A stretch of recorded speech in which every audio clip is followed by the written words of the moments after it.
All right, welcome everyone to another episode of Working People, a podcast about the lives, jobs, dreams, and struggles of the working class today.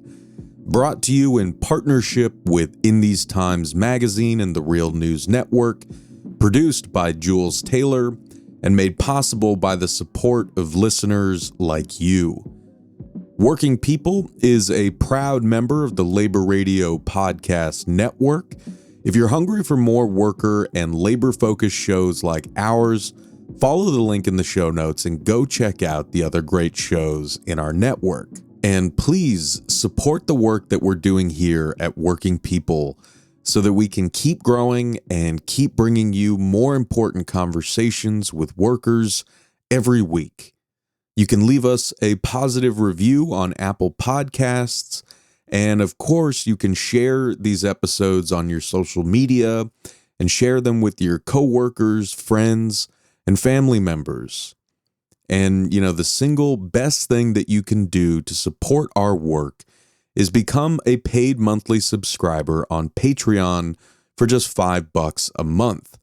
And if you subscribe for $10 a month, you'll also get a print subscription to the amazing In These Times magazine delivered to your mailbox every month. If you haven't subscribed yet, but you want to get access to all of our great bonus episodes, all you got to do is head on over to patreon.com/workingpeople. That's patreon.com/workingpeople. Hit the subscribe button and you'll immediately unlock a whole lot of awesome bonus episodes and other types of bonus content that we've published over the past 5 seasons of the show. And we've got a couple of great bonus episodes coming at y'all to round out the month of September. So be on the lookout for those. And of course, I want to thank everyone who has subscribed on Patreon and supported us over the years, because without you guys, the show simply would not exist. So again, thank you. My name is Maximilian Alvarez, and as I'm sure you guys can imagine, I am still recovering from last week. Since, politicians in D.C. and the mainstream media finally decided to take an interest in the story, I was running around like a chicken with my head cut off, doing, a billion interviews and doing everything that I possibly could to cover the crisis on the nation's railroads and the impending national rail shutdown. And if you listen to this show, and if you follow the coverage that journalist Mel Buer and I have been doing at The Real News, or, if you catch my labor segments over at Breaking Points, then you already know what most people in this country still don't. We have not, quote unquote, averted a rail strike.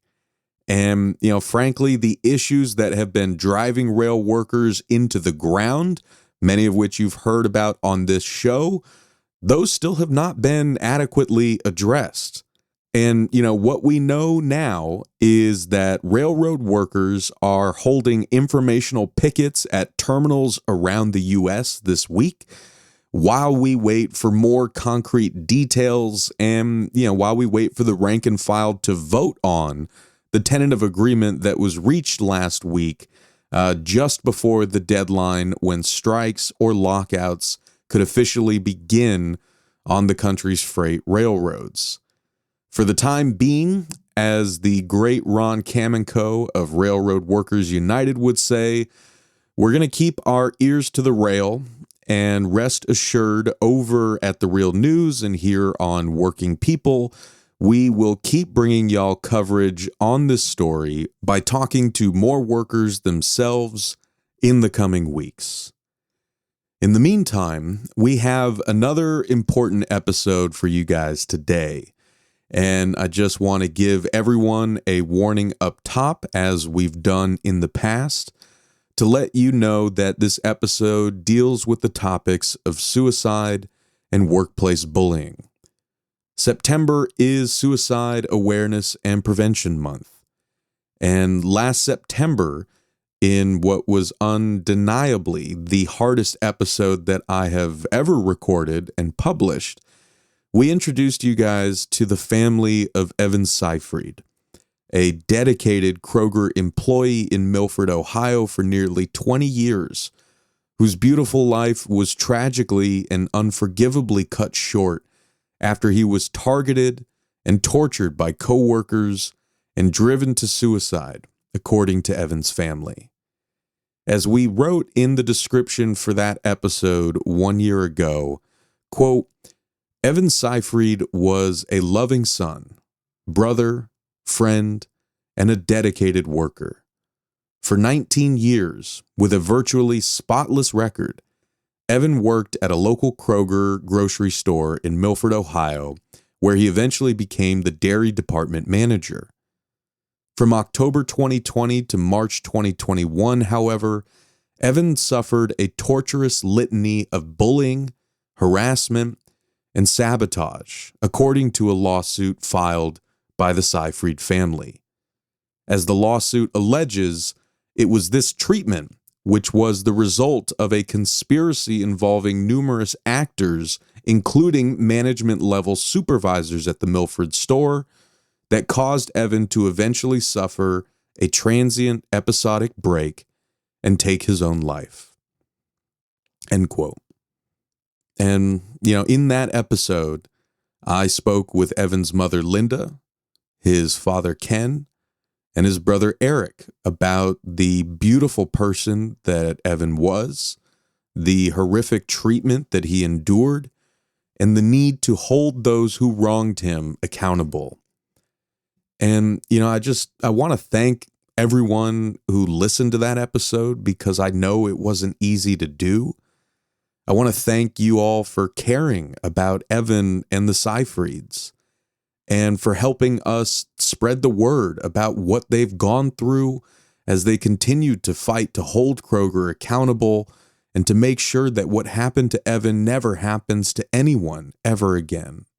And, of course, they haven't been fighting that fight alone. Earlier this year, in March, we also published a follow-up interview with Jana Murphy, a close friend of the Seyfrieds and one of the co-founders of the Justice for Evan Coalition.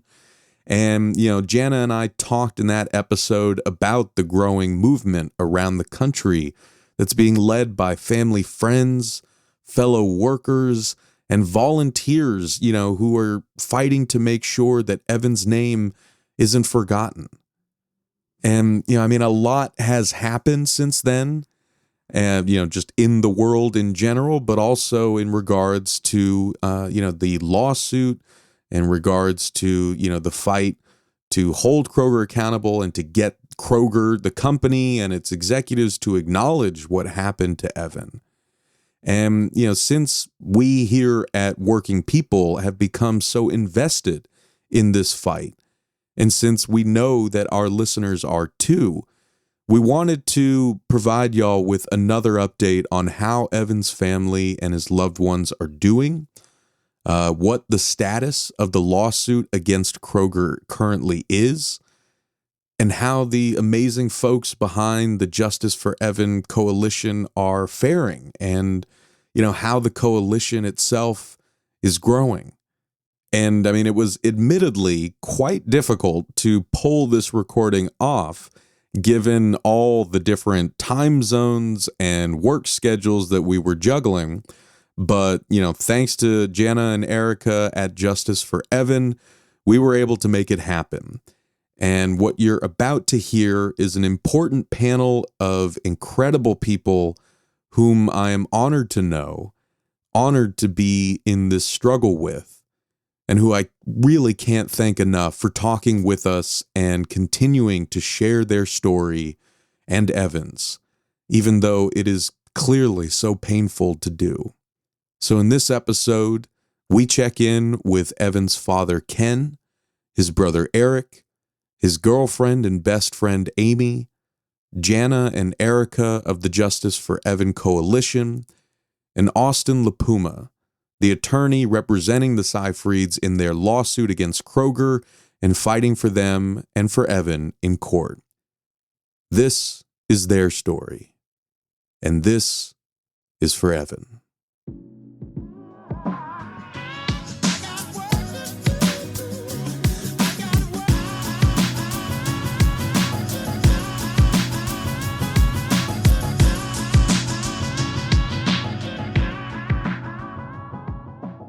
My name is Ken Seyfried. I'm Evan's father. I filed the lawsuit. My name is Eric Seyfried. I'm Evan's older brother. I'm Amy Chamberlin. I was Evan's girlfriend. I'm Erica.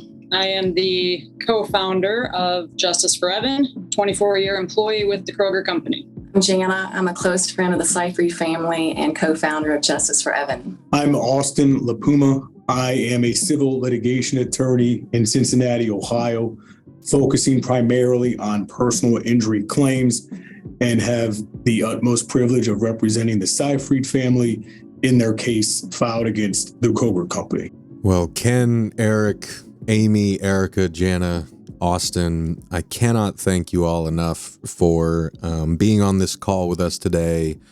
And, honestly can't thank you enough for all that you do. It's really been a true honor to get to know all of you and to be introduced to some of you now. And I think that obviously out of the most horrific and tragic circumstances, I think the love that everyone here has for Evan and the Seyfrieds, the commitment that everyone has to justice and fairness and to holding companies like Kroger accountable for the unspeakable acts that are committed against their employees, like dear Evan Seyfried. It's a real testament to the heart and soul of everyone here. And I just, really wanted to thank you all again for all that you do, for allowing us here at Working People to help share Evan's story and the Seyfried family's story. As I mentioned in the introduction to this episode, that the first episode that we recorded with the Seyfrieds, was easily the hardest episode I've ever recorded, but I think the most important, right? And it's something that got our listeners invested in a story that they may not have known about, and I only knew about it because Erica had reached out to me about it, and then I connected with Austin, who helped connect us with the family. So, I just really wanted to emphasize for everyone listening here, you hear me doing these interviews, but these interviews would not happen if it wasn't for everyone here, right? And Evan's name wouldn't be as widely known as it is if it wasn't for the tireless efforts of his loved ones who are here on this call. And, I wanted to kind of pick up on that in that vein and kind of go around the table, since we have this special occasion here to have everyone on this one call. We're going to give folks kind of updates on where things stand now with the lawsuit, with the shareholder meeting that happened earlier this summer.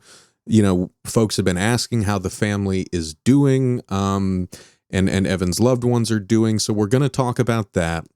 But before we get there, I wanted to just sort of take this occasion to go around the table, right, and give everyone the chance to sort of say a little bit about what Evan means to you, what this fight, for justice for Evan and for Kroger workers, what that means to you, and I guess sort of any thoughts that you want to share with listeners who have gotten invested in this struggle as well.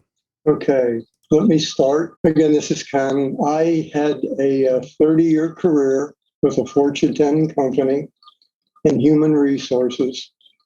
I did a lot of organizational development and design work with that company. And I know that a corporate citizen or a company, when it comes to their employees, their number one responsibility is to provide a safe working environment for their employees. I know that.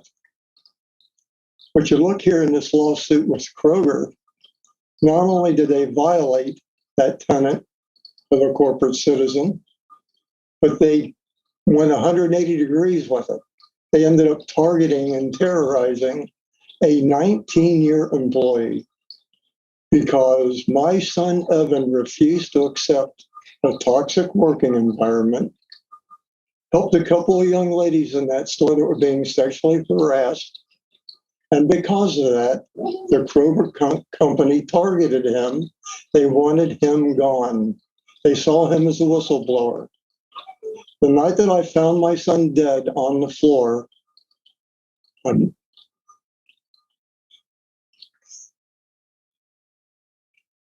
made a promise to him that this was wrong, that they should have protected him, not targeted him, that I was going to hold them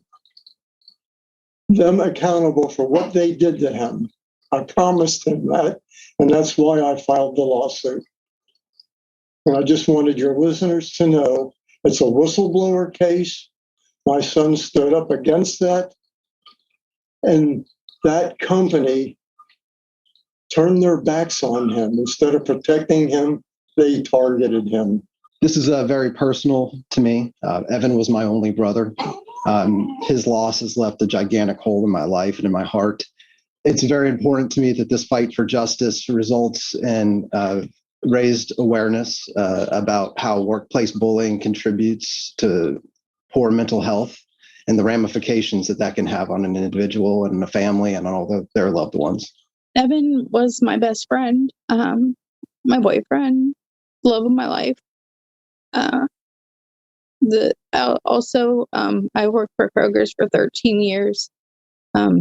That's actually where we met, was at work. And so I guess I just, want to make sure that no one else goes through what he experienced, and alternatively, how it has affected my life and the Seyfrieds' life and anyone who knew him. Because even though I have never been bullied in the workplace, per se, it's had a tremendous effect on my life. And I don't want anyone else to have to feel that ever.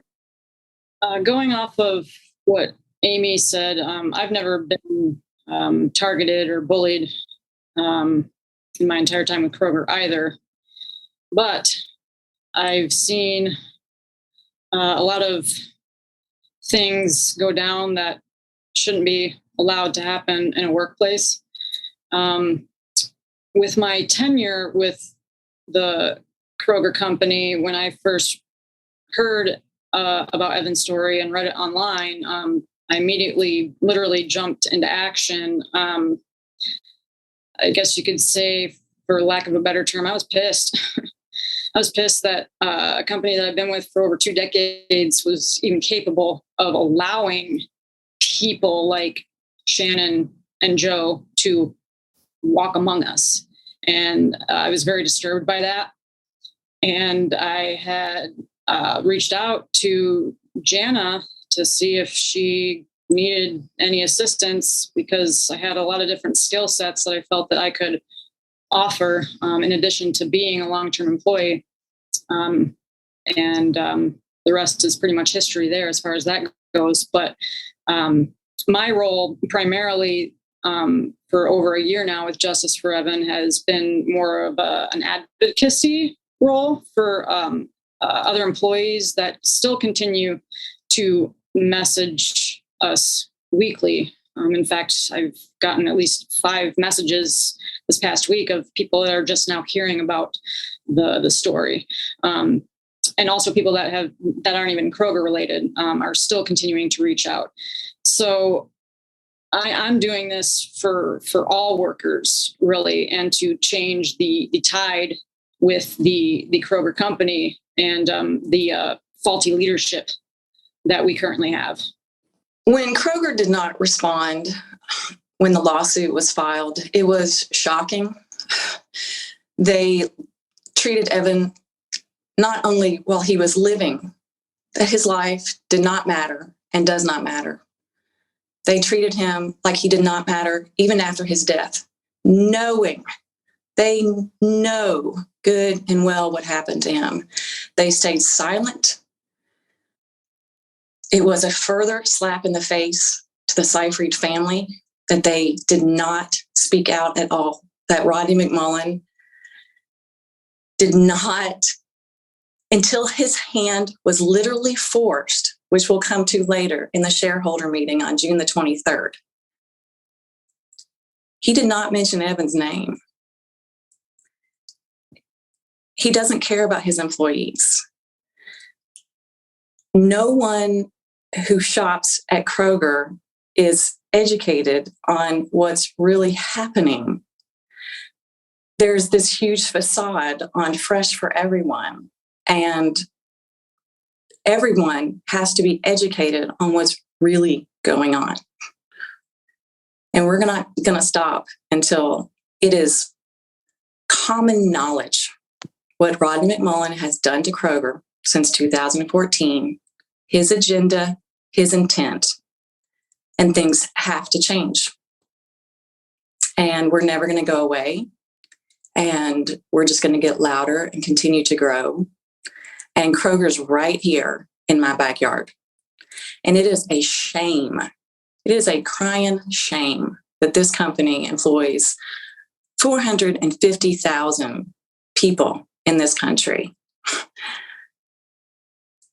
And the corruption that's going on. So not only now is it a personal thing that Kroger drove Evan Seyfried to his death, but now it's for the greater good of all mankind. And I'm not going to stop until Kroger's changed. Yeah, Max, what you heard from everyone, and so the listeners know, illustrates exactly why I chose this profession to begin with. Because the goal of, theoretically, every attorney, but not often is that true, is to attempt to give a voice to the voiceless. And I can't say it as well as those that knew him prior to his passing can. But what I can attempt to do is wade through the legal labyrinth and fight doggedly and be inspired by every single person, especially Ken and Eric, who have been thrust into an impossible role of trying to ensure that multi-billion-dollar corporations and bad actors don't continue to go about their lives and destroying the spirit of others. And that's why when you ask specifically what Evan means to us or to me, I've largely attempted to compartmentalize, sometimes not all that well, if I'm being 100% honest, because my singular role is to always and forever protect the legal interests of the Seyfried family. Because the overarching term that's applicable for everyone in this Zoom chat, on this podcast, the listeners across the country, and the literal thousands of folks that have joined this movement on Evan's behalf, and even more globally, the unions that have been formed largely as a byproduct of the pandemic, is to make sure that we stand up against bullies. That's what Evan did. That's what he attempted to do until his literal dying day. And he was deprived the opportunity to continue to do that because he was forced to be alone and exiled. And thankfully, as us 5, 6 sit here in this virtual room, we're supported by thousands that have been so touched without ever even meeting or speaking to Evan, myself included, because of who he was and the light that he possessed. And none of us will rest until there is that key word being accountability. And, again, it's just, it's so hard, right?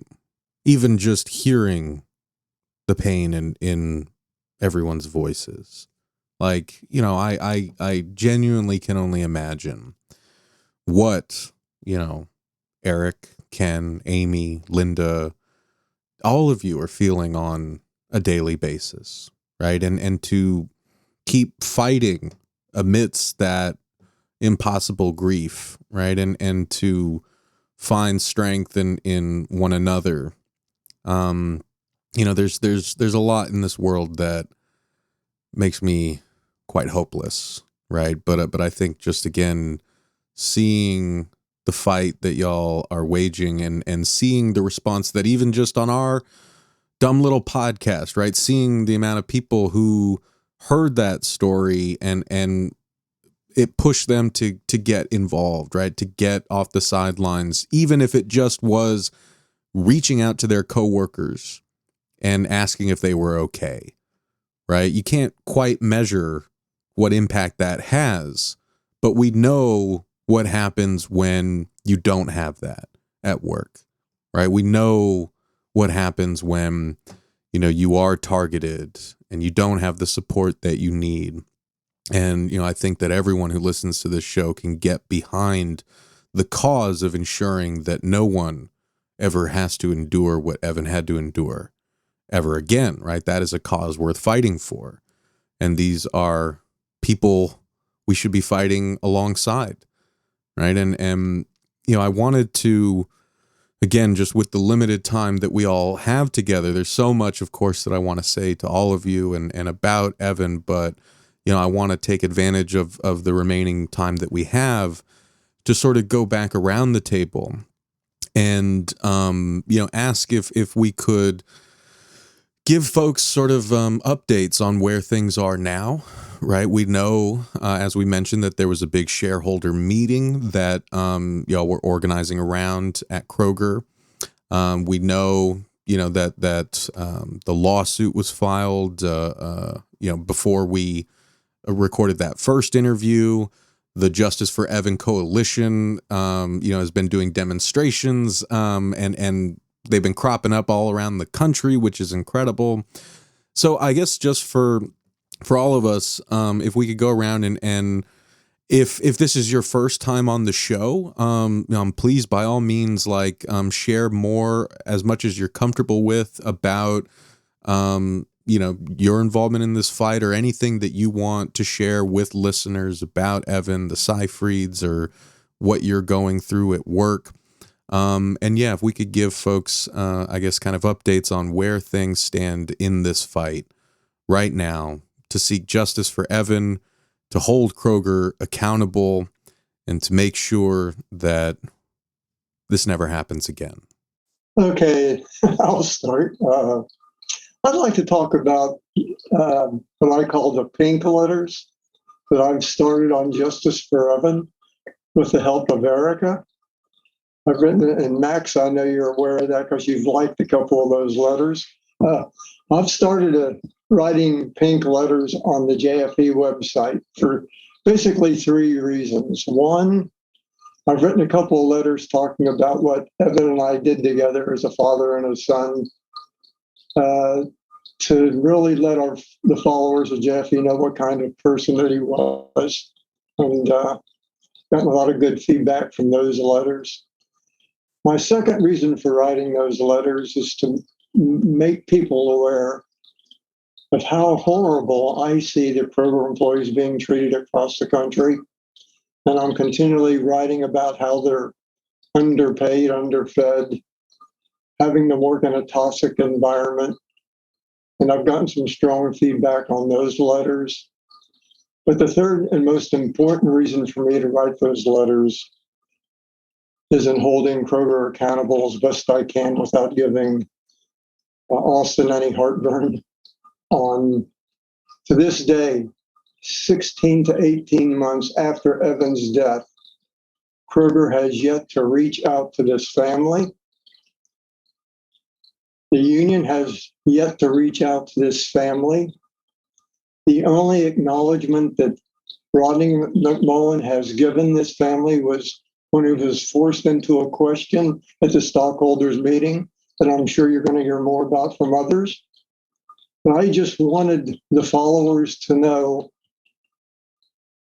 just how horribly this company has not only targeted Evan, but they continue to target this family with their silence. So I write these letters. It's cathartic for me, but it's more important to me that they've learned about my son They've learned about the horrible situation with employees across the country.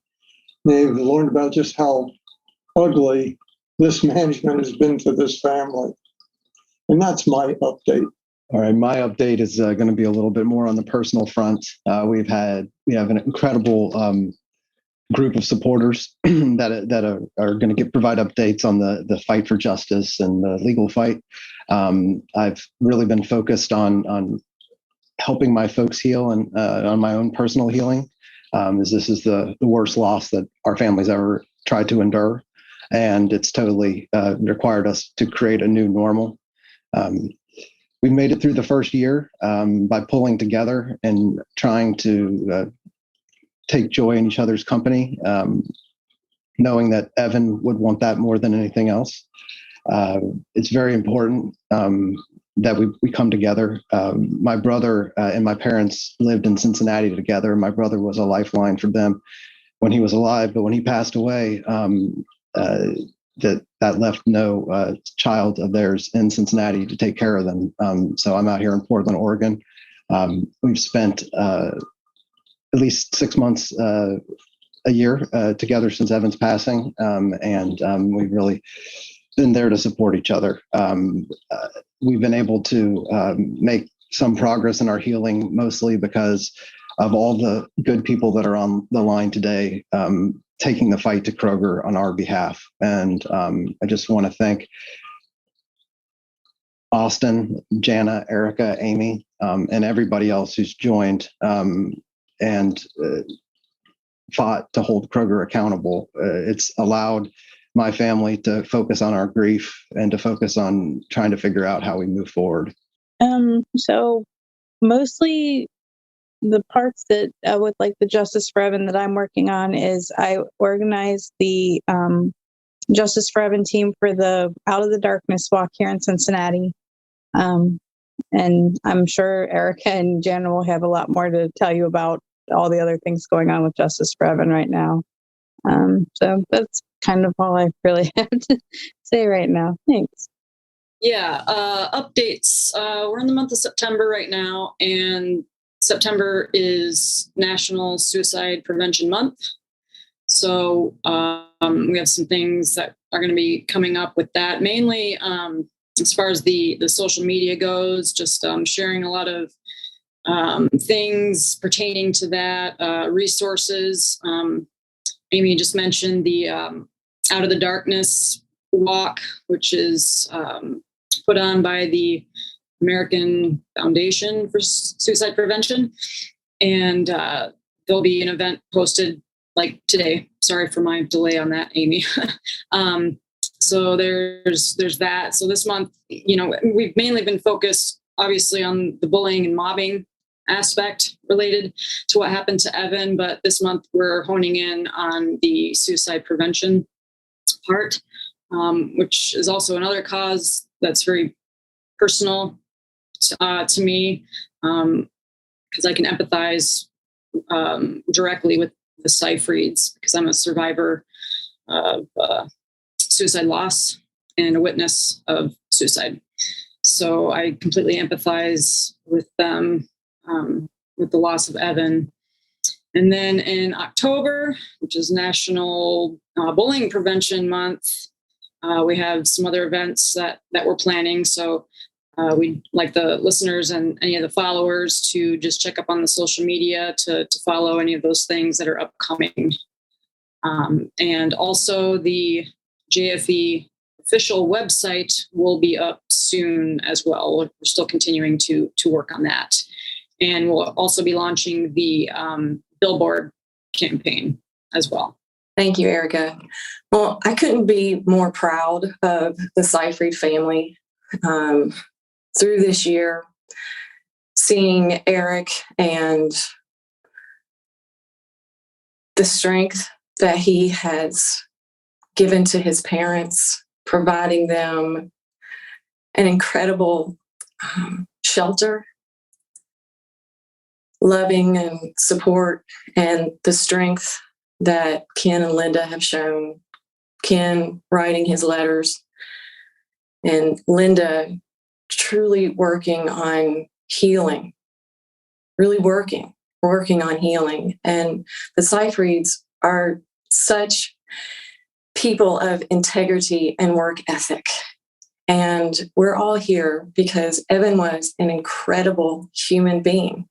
The legacy that he left just with his 19 years at Kroger and being a tremendous leader, and the fact that he was helping people at work right until the very end of his life. And his light, that beautiful light that Evan had here on this planet, we're going to hold that torch forever, for as long as we are here. And then, because his legacy and his memory is going to make real change in this world.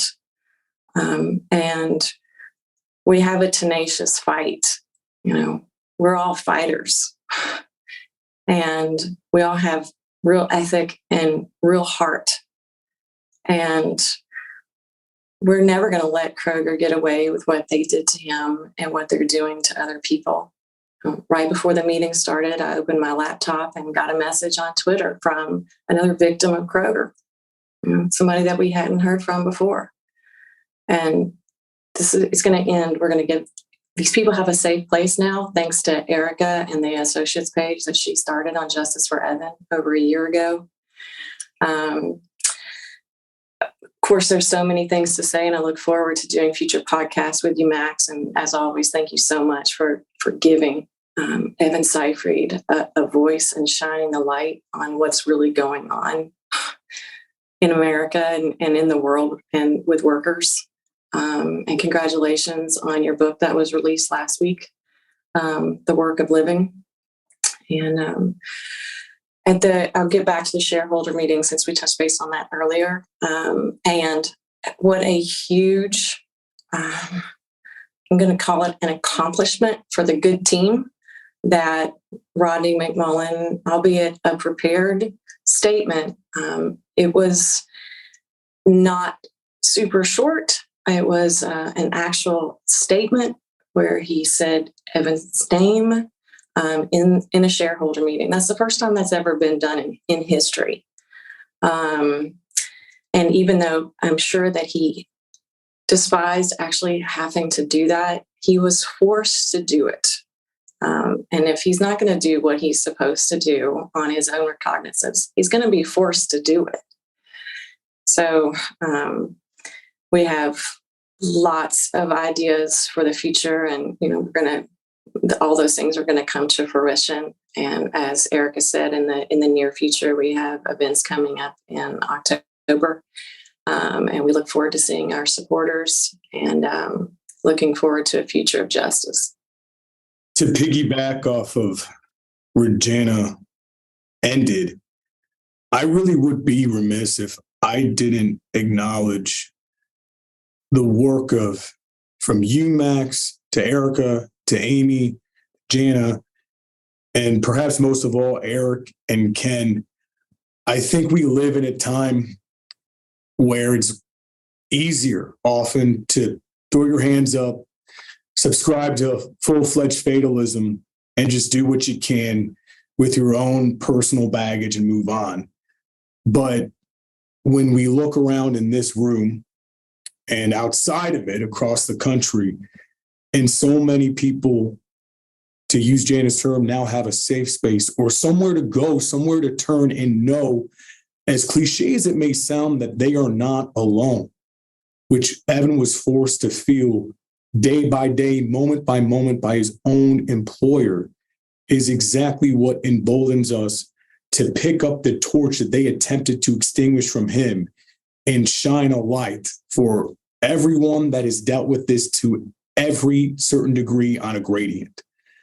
And related to that, typical attorney qualification, as I fall into that trope, speaking of good and just and ethics, Ken mentioned it and he knows it well. My duty to him and by proxy, Linda and Eric, is sacrosanct, and I will do nothing to ever jeopardize that. So I get it at least 10 times a day from strangers and those impacted alike what's going on. And my job is to always focus on the best interest of the family. So, of course, I want to always provide true updates, but I'm limited in some ways by some ethical rules that confine us. So, per usual tangential ways of attorneys explaining things, that's to say I can paint with a very broad brush and tell you what is discernible from legal filings. The idiom, the wheels of justice turn slowly, is the truest statement in the field of law. Everyone in this room has unfortunately had to learn that. For every listener that has been exposed to some degree of litigation, you know that to be true too. But what I do know, and I know it for sure, is that Evan would have wanted each and every one of us, myself included legally, to fight at every turn, no matter how long it takes, because his 19-year tenure demonstrated that, and it's what he did until his very last day on this earth. So just about a year ago, an exhausting year ago, Kroger filed what is equivalent to a motion to dismiss the case, largely predicated on a premise that is very difficult by saying a suicide is not something someone else or some company can be held legally responsible for.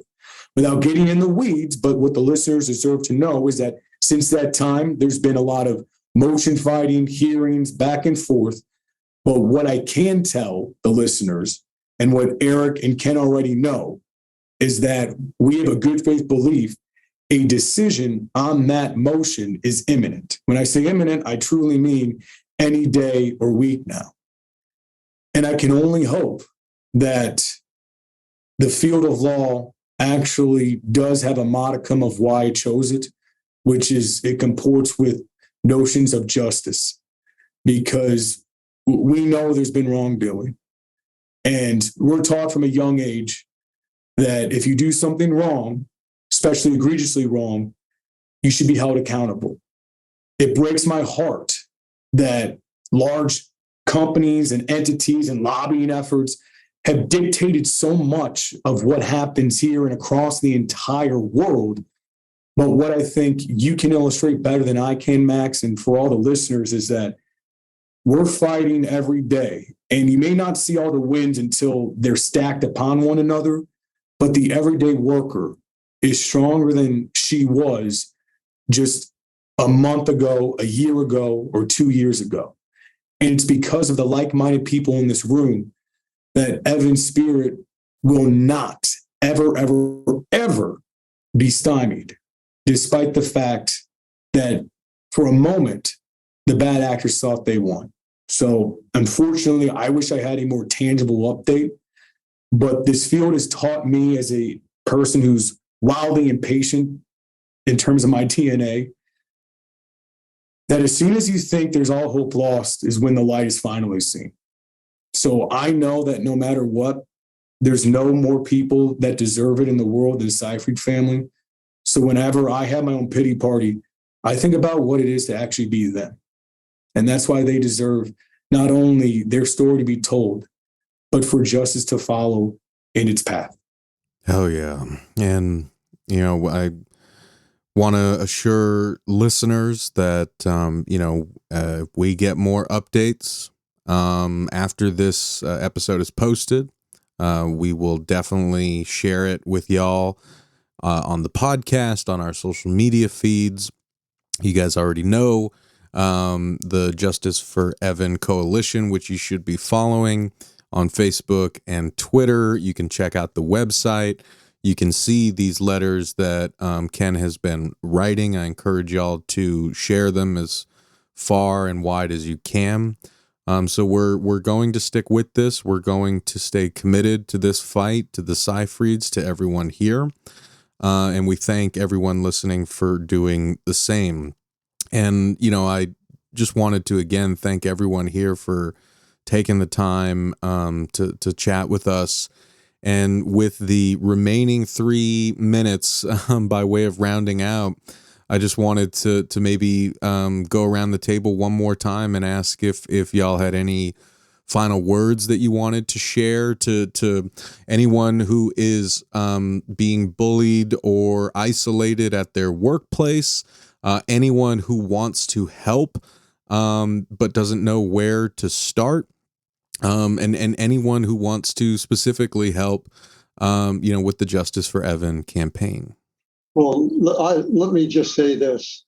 For anyone out there listening that has a loved one that works for Kroger or a Kroger affiliate, and you don't hear much from them in terms of how it's going at work, I would ask that you involve yourself with them. Ask them how it's going at work. Be apprised of what's going on with them at work and be there for them. Because I didn't do that with Evan. I assumed that Kroger, who had a responsibility to treat him like a human being, was in the process of dehumanizing him. I was his father.